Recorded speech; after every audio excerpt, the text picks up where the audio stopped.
자, 여러분은 지금 앞으로 총각내 경영자 오종철 그리고 5년 동안 기사를 할 이영석이 진행하고 네. 있는 꼴찌들의 통쾌한 승리 128회 인큐의 윤소정 마스터와 함께하고 있습니다. 와우! 야우! 와우. 어때요? 좀 이렇게 지상에서 업그레이드된 무대에서 같이 이렇게 하고 있으니까 소감이 어때요? 네, 오늘 편안한 것 같아요. 좋습니다. 네, 역시 편안한 거. 사람은 지상으로 올라와야 돼요. 네. 조명도 좀 받아보고 그럼요. 이래야 네. 그런 것 같아요. 자, 네.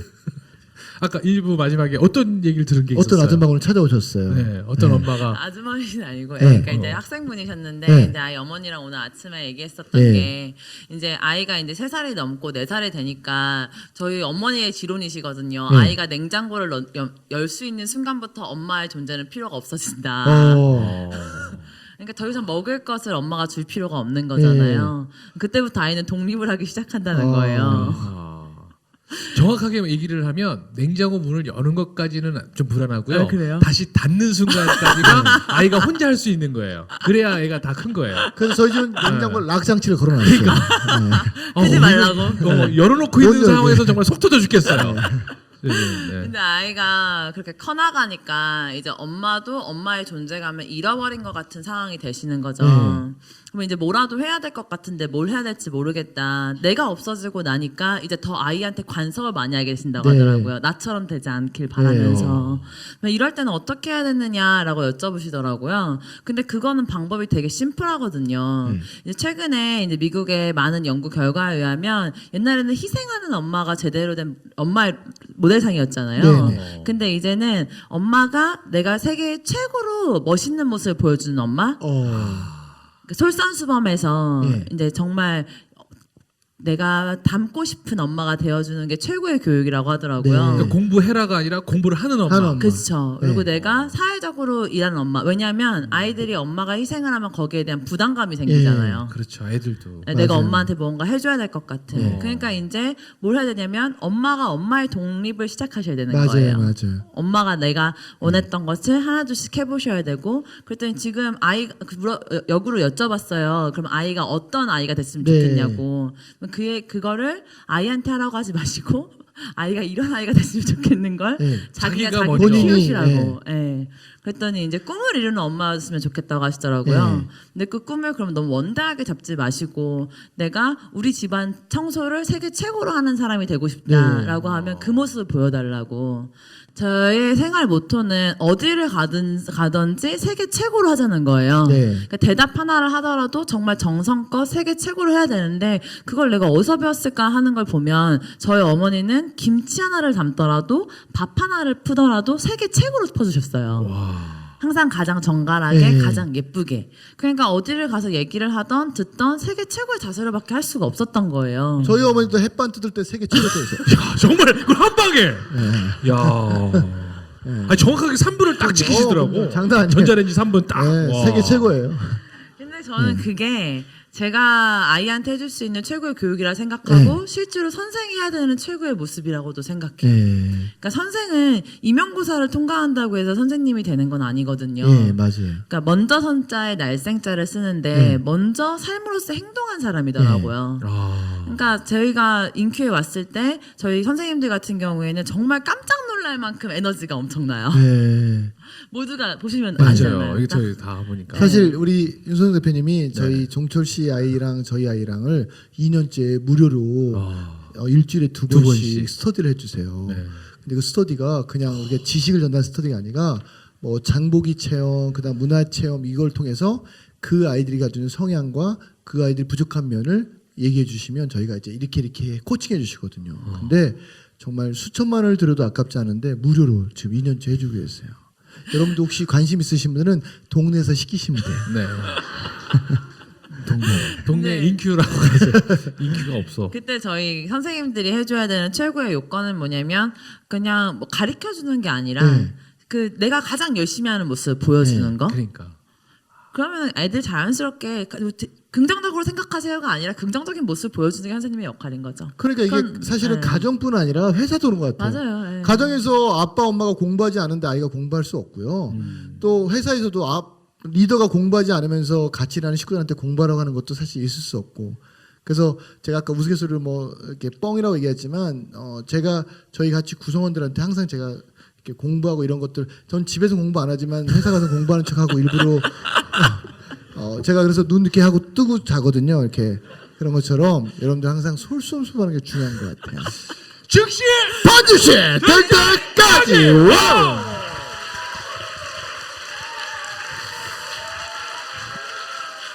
자, 그러면 이번에 우리가 인문학 인문학 습관, 습관. 책을 새로 만드셨잖아요. 네. 이 책을 통해서 우리가 독자들에게 전달하고 싶은 메시지는 어떤 거였어요? 굉장히 심플했어요. 과연 네. 인문학이란 무엇인가? 네.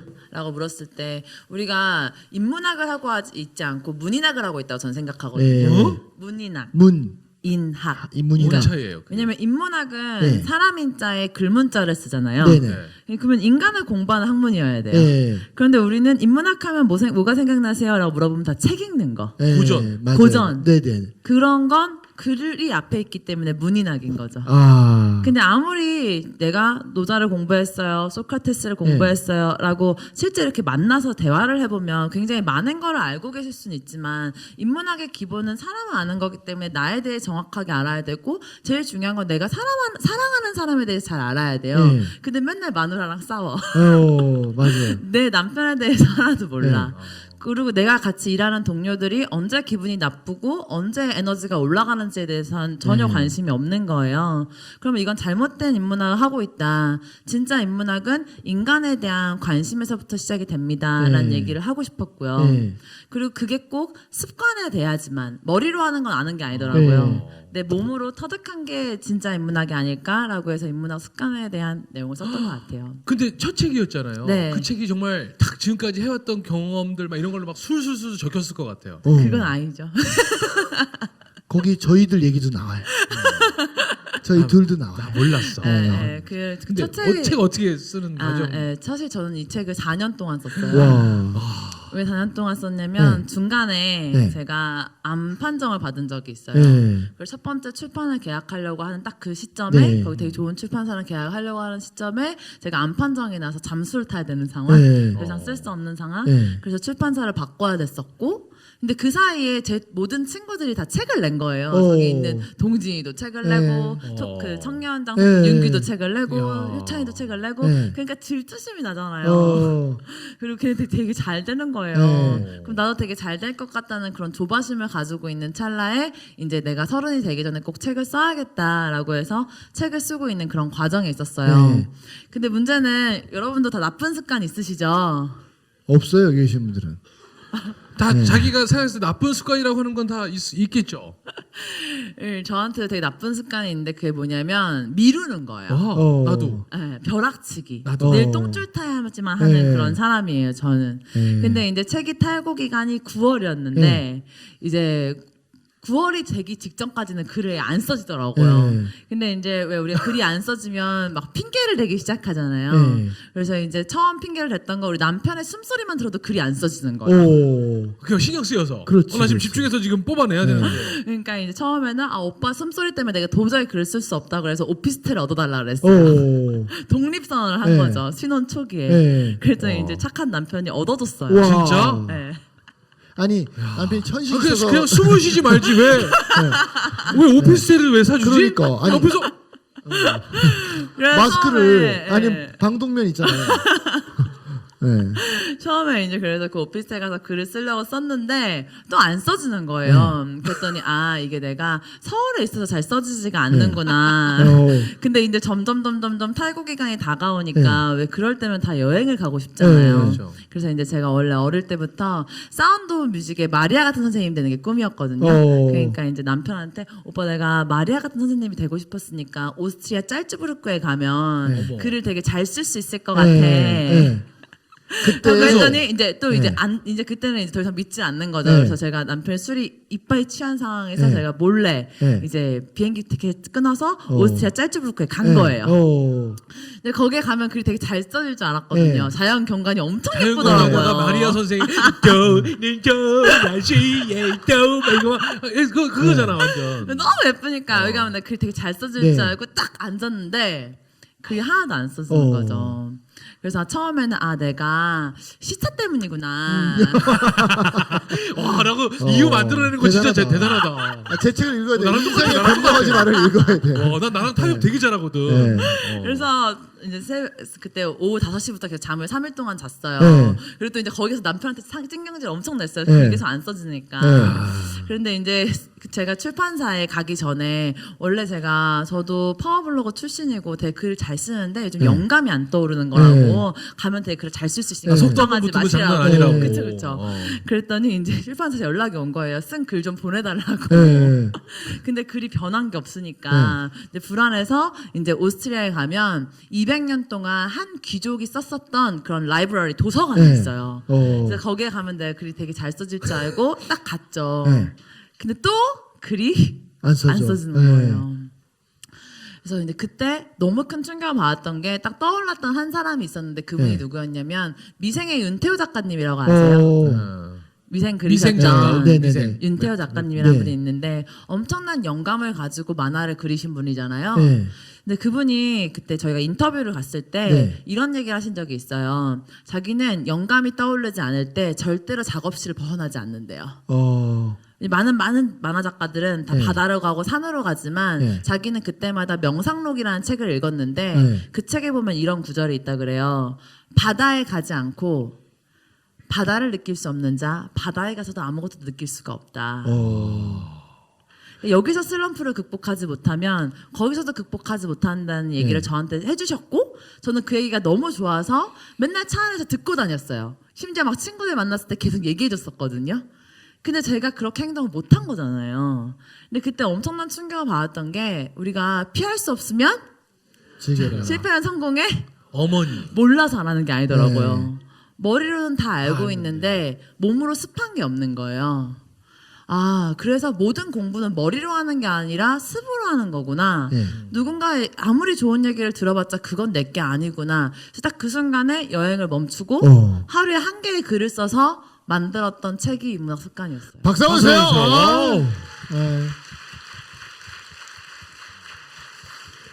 사실은 내용은 사실 그런 건 아니잖아요. 그 안에 네네, 보면 그쵸. 네. 우리가 뭐 고전을 배우고 이런 건 아닌데 그 중에 이거만큼은 여러분들이 꼭 읽고 행동했으면 좋겠다는 부분이 있을 것 같아요. 어떤 거예요? 거기서 꼭 읽고 우리 두 사람 부분 빼고. 빼고. 네. 그것 때문에 또 고민할까봐. 네. 네. 그 중에서 가장 여러분들이 보고 하셨으면 좋겠는 거는 이제 제가 적어놨던 한 부자 선생님의 일화가 있어요. 네. 근데 그게 이제 저도 그 여행에 가서 깨달았었던 바인데, 분명히 저한테 되게 안 좋은 습관들이 너무 많잖아요. 그런데도 분명히 좋은 습관이 있었기 때문에 교육을 할 때 되게 도움 많이 됐을 거란 말이죠. 네. 근데 그게 뭐였냐면 이제 한 부자 선생님이 어떤 한 얘기 아니죠. 아버지가 네. 맨날 어릴 때부터 너 담배 가지고 와라 그랬대요. 어. 네. 그럼 뭐 갖고 가져가실 거예요? 전 담배 가져가죠. 그러면 이제 맞는 거예요. 그날은. 가져오라는 거 가져왔는데 왜 혼내요? 왜 시키는 것만 하냐는 거죠. 네. 그럼 또 뭐 갖고 갈까요? 담배 가지고 와라 그러면. 그죠. 제티럴이랑 라이터를 가지고 더 맞는데요. 왜 남들이 생각하는 것까지밖에 못 하냐고. 또 맞아요? 네, 또 제토리까지 맞는 거예요. 가져왔는데? 네. 그럼- 근데 애기를 습관을 만들어야 되니까 네. 어디까지 해야 통과냐면 창문까지 열어놔야 통과라는 거죠. 네. 상대방의 아니야 거기다가 페브리즈까지 가져가야. 업그레이드. 페브리즈 가글까지 가글. 넣어야. 상대방에 막혀도 괜찮을 것 같아요. 괜찮네. 네. 근데 맡겨야겠어. 그 상대의 니즈를 파악해서 주체적으로 움직이라는 거. 네. 근데 저는 그랬기 때문에 지금도 항상 아까도 이렇게 뭐 찾으시는 것 같아서 가서 커피 사갖고 와라. 그러니까 바로 왔잖아요. 네. 그것도 남편이 사갖고 왔어. 그러니까. 이렇게 저 사람이 필요한 게 뭘까라는 걸 되게 많이 관찰하게 되거든요. 근데 그게 결혼 생활할 때 되게 도움 많이 됐어요. 이거를 사실 여러분 조금 조민을 치면 눈치 있는 인간이 되면 돼요. 그렇죠. 일을 할 때 눈치 있는 인간이 있어요. 딱 보고 눈빛 보고 쭉. 예전에 제가 사실은 관점 디자이너 박용호 이사님이 저를 좋아하게 된 계기가 뭐냐면 그분이 음식 먹을 때 전 사람 이렇게 딱 만나면 그분이 음식 먹을 때 앉을 때 이런 거 다 체크하거든요. 딱 봤는데 항상 족발을 드시거나 오징어를 드실 때 마요네즈에 청양고추를 넣어서 드시는 거예요. 호프집에 딱 갔는데 딱 보니까 마이너지만 주는 거여서 혹시 제가 청양고추 있습니까? 그러니까 없대요. 그래서 제가 막 뛰어나가서 앞에 식당 가서 제가 청양고추 좀 사고 싶다고 그 밤 10시 반이었어요. 청양고추 사가지고 가위 좀 달래서 거기서 막 잘라서 넣어드렸어요. 저를 딱 보더니 야, 너 센스 있다. 이것도 그 다음 책에 써야겠네요.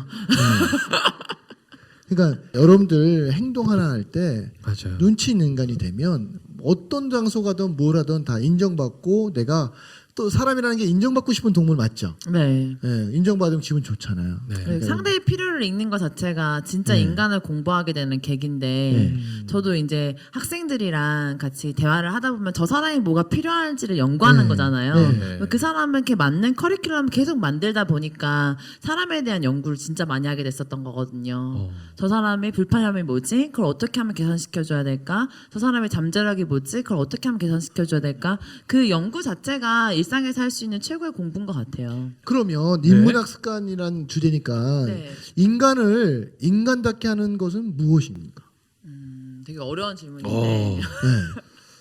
인간을 가장 인간답게 만드는 건 저는 아까 그 얘기를 하고 싶었었거든요. 예. 얼마 전에 만났던 한 그 기업의 인사 담당자님이 그런 얘기를 하더라고요. 존경할 수 있는 인간은 없다. 예.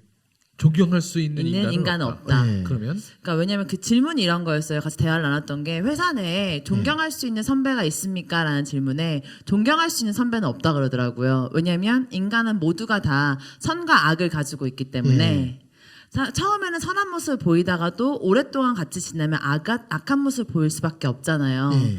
그래서 제가 생각하기에 인간이 가장 인간다울 수 있는 건 자기의 부족함, 나의 그 악한 모습들을 네. 인정하고 그리고 또 나아가려고 하는 것 같아요. 근데 우리는 계속 사람들한테 좋은 사람이고 싶고 착한 사람이고 싶거든요. 네. 그렇기 때문에 인간다울 수 없는 것 같아요. 그리고 또 실제 만나는 모든 상사들이나 우리가 만나는 그런 멘토분들한테도 그래서 좋은 모습들만 요구를 하거든요. 예. 안 좋은 모습을 보이면 다 욕을 하고 그렇기 때문에 더 인간에 대한 공부를 못하는 것 같고 예. 그래서 선과 악을 인정해 줄 수 있는 게 가장 인간다운 모습 아닐까요? 누군가에게든 예. 저희 남편의 선과 악을 인정하듯이 좋습니다. 박수 한번 주세요. 네. 아. 그러니까 요즘 보면 진짜 이렇게 뭐 멘토라고 하면서 젊은 친구들 많이 와서 만나보는데 야, 뭐 만나보니까 뭐 별거 없더라. 네. 그래서 네, 또 맞아요. 다른 멘토 또 가서 또 연락하고 또 그러니까 그러다가 또 자기한테 좀만 더 못하면 아, 그거 또 아니야. 막 이러고서 멘토를 거기서 오죽하면 멘토 수집하는 사람들이 그렇게 많다고. 그 우리 종철 씨는 네. 연예인을 비유하면 이게 잘 맞는 건지 모르겠지만 유재석 씨 같은 스타일이세요. 남들한테 절대 상처 안 주고 자기가 그냥 다 떠안고. 근데 이제 저는 그런 스타일이 아니라 김구라 같은 스타일이거든요. 야, 이 새끼야, 내가 너를 왜 만나야 되는데 너 나 만나고 싶으면 만나야 되는 이유 10가지랑 만나도 되지 않는 이유 10가지 적어와. 이렇게 하거든요. 저는 항상 이렇게 해요. 근데 놀라운 거 뭐냐면 이렇게 하면 10명 중에 몇 명 올 것 같으세요? 한 명도 안 와요. 뭐라고 평가하냐면 저 새끼 건방진 새끼 지가 조금 잘났다고 야 나한테 이런 거 해오라고 하더라. 그래서 저는 왜냐면 괜히 내가 그런 애들 만나서 에너지 뺏기고 싶지 않으니까 그걸 미리 차단시키는 거고 우리 종철 씨는 또 착하니까 다 만나주고 지가 혼자 상처받아요. 아이씨 남도 안 만나야지. 씨. 근데 제가 우리 종철 씨 보면 제가 그러지 말라고 하고 싶은데 또 이 친구는 그러지 않으면 자기 또 인생이 없어요. 그러니까 그냥 종철 씨답게 사는 방법은 그냥 그렇게 사는 거라고 저는 생각하거든요. 자, 질문 드리겠습니다. 그러면 유재석이 좋습니까? 김구라가 좋습니까? 여기서 잠깐. 자. 아닙니다. 여기서 2부는 잠깐 마무리하고요. 네. 질문 같지 않은 질문으로 좀 마무리해서 좀 그렇습니다만. 사실 엄마가 좋아 아빠가 좋아 이건 절대 아이들한테 해서는 안 되는 질문이거든요. 자, 그래서 사실 3부에 과연 윤소정은 유재석을 좋아할까요? 아니면 김구라를 좋아할까요? 자, 즉시 봐주실 될 때까지. 와우! 와우!